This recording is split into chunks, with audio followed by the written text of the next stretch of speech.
could you explain your current role to me like I'm a 5-year-old who almost doesn't Uh, understand anything?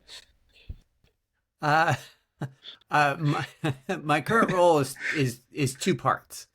Mm. Half of my job is helping people understand the digital landscape. I'm not sure a 5-year-old, actually, probably a 5-year-old would understand digital I think they landscape. would. Yeah, actually, probably more so than those of my generation.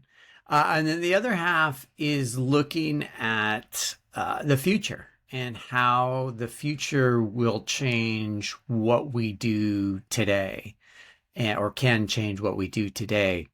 And so, what are the changes that we need to make? And so, in as I think about the future, I get to imagine what could be and what should be, and not be constrained by what is. Yeah, it's a really nice position, right? To do this almost like blue sky thinking on steroids, is to have none of the constraints. And I've seen backlash whenever I post about things like that, and I'm doing this kind of futuristic view, and people are like, "Hey, no, that's impossible. We don't have this tech now."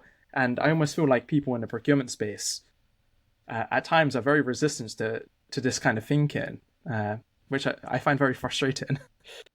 Yeah, and I think it's important, and so I'm not thinking about like random things about, oh well, if we had driverless cars and hover planes and all of that. Although there are people that do that, and I find that very fascinating. My training's not in that, but I actually I look at questions, and so to your point about procurement, like we just assume that source to pay is the platform, like that is our digital platform. But if you actually stop and think, well, maybe that's not the right platform. And one of the posts I have coming up is like an architecture for procurement.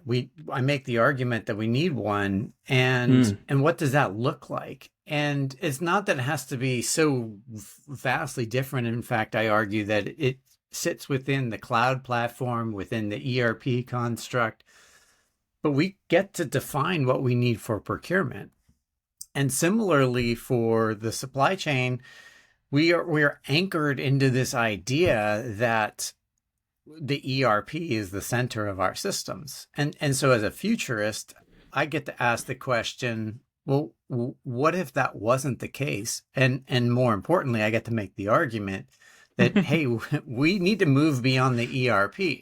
And that's I think where when I think future back, it's sort of taking some of these big things that don't work today and sort of reimagining how they could work.